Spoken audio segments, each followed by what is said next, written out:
can imagine a lot of people keeping their eyes on what's happening there. And to talk about what a few of these big decisions mean, I spoke earlier to the president of Euro-Pacific Capital, Peter Schiff. He's in Houston, Texas. Now, he told me why Greece has the right intentions in mind with this new plan. Take a look. Well, it's the right direction. Maybe it's not the right order of magnitude. The problem is the austerity isn't austere enough. And, you know, if the Greek people are protesting, it shouldn't be at the austerity.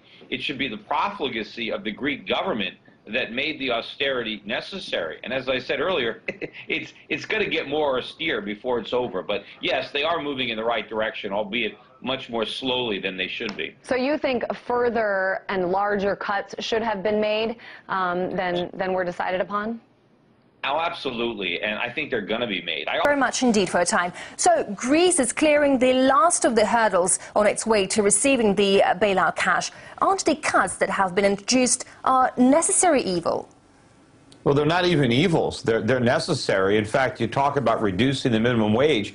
That's a good thing. In fact, it would be better if they abolished it completely. Wages obviously have to come down in Greece. They're too high. They're uncompetitive.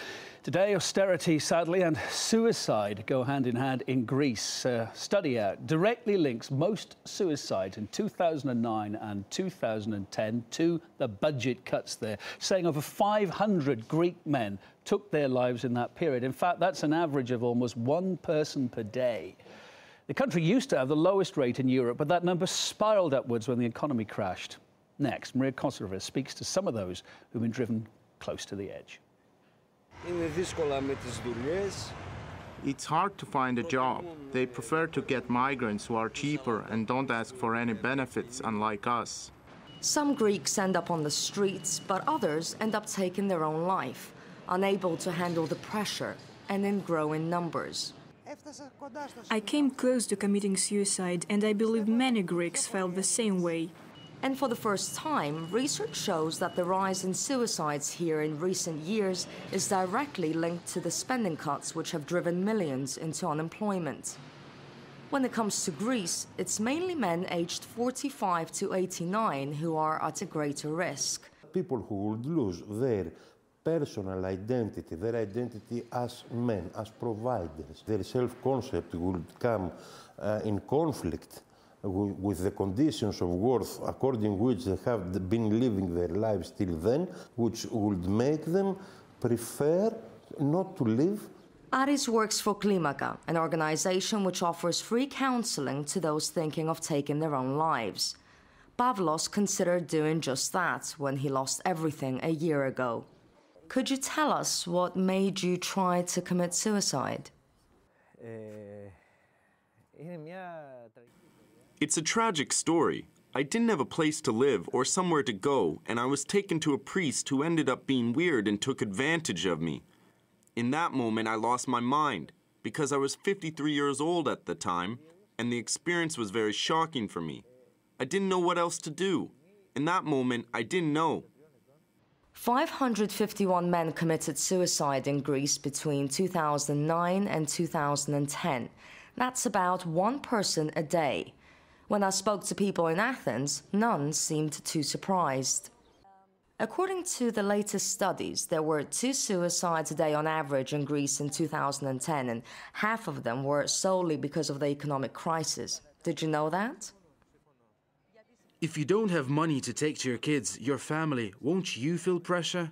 Would you feel good about yourself? I've been unemployed for 2 years. I've paid for everything, yet I don't have insurance. I don't have anything. I have 2 kids to raise. I understand why men especially feel pressured. Men have more responsibilities. It's not that people want to die, because the feelings about suicide are ambivalent. People don't really want to die. People want to kill the pain they feel. The problem is that after 6 years of austerity, there remains a lot of pain in Greece and very few signs of hope to cling to. Marina Kosova, RT, Athens. Today, thousands of Lisbon commuters had to queue up in the rain waiting for buses after subway workers staged a mass walkout during the morning rush hour. The action was in protest against recently approved salary cuts for Portugal's civil servants. Journalist and economist Pedro Santos believes austerity measures imposed on the country are destroying its economy. People are angry, they are moving to strike, they are on the streets protesting. We still have highly indebted public accounts, much worse than expected. Unemployment was worse than expected, much worse than expected. The economy recession was much deeper than expected. I guess you could call it the destruction of the economy, which was the cost of this program. We started before the Troika program began, and we keep having austerity after the Troika program has ended. So let's take a look at how Portugal actually found itself in such a large debt hole. The country's economic misfortunes forced it to take a €78 billion bailout from international lenders back in 2011. It resulted in 3 years of heavy austerity policies that led to skyrocketing taxes, significant unemployment and a hefty public debt. Then in May this year, Portugal finally freed itself of the bailout programme, but is still facing the challenge of cutting spending by €3.2 billion. At this school, the 10-year-olds have been drawing what they see their country going through. So you get a man looking through a bin at a restaurant, a woman shivering because the electricity is too expensive, cuts to the health service, children sharing a sandwich. The teachers realise the children's parents couldn't afford to feed or clothe them properly. When it's summer, they bring winter clothes, and when it's winter, they bring summer clothes. And then you can see them with not the right material to be in the class. They don't have pencils, they don't bring pens, notebooks. So they called in a charity which for the first time in its history is spending money on Spanish children as it does on those in Asia or Latin America. They say that this is what austerity has done. Obviously, the situation was not taking place 7 or 10 years ago. In fact, in Spain, there's always been a portion of structural poverty. That's not the segment that we are working with. We're actually working with a segment of the population that's been directly affected by the crisis. Frankly, any school child can understand that there's a fundamental contradiction inside Spain at the moment. This country may have the 4th largest economy in the Eurozone, but it's also got 30% child poverty. That's the 2nd worst in the whole of the European Union, not just the Eurozone. The only place worse is Romania. The Ritz Hotel in Madrid, meanwhile, is full of journalists. Fresh allegations of corruption involving famous people. Claims of money hidden in Swiss bank accounts, corporate bribery of politicians. Prime Minister Rajoy wants his conservative friend Jean-Claude Juncker to be the next president of the European Commission. Spain, they insist, will be fine. The banks are reconstructed. Austerity is calming fears in the money markets. I believe that you have to have fiscal consolidation in parallel with growth and job-oriented policies and structural reforms. Don't believe those who are telling you that you can... But it doesn't appear to be working here, does it? Yeah, but you cannot have growth by accumulating deficits. Madrid will be in the news this weekend for other reasons. Its 2 teams will play each other in the European Cup final. But you do wonder how much Europe's elite knows of the thousands of Spanish children being relegated to young lives on emergency rations. The latest joke here is that everyone knows the date of the European Cup final, but no one knows when the European elections will be. Lawrence Lee, Al Jazeera, Madrid. Thank you so much for joining us here today. So the question here is, what's the reason for the Eurozone's poor GDP growth? There are several reasons, but the main factor, of course, are the sanctions against Russia. When you take, for example, the big German companies, almost every big German company has close business ties with Russia, especially those companies who are in the German DAX, the Börsenbarometer here in Frankfurt.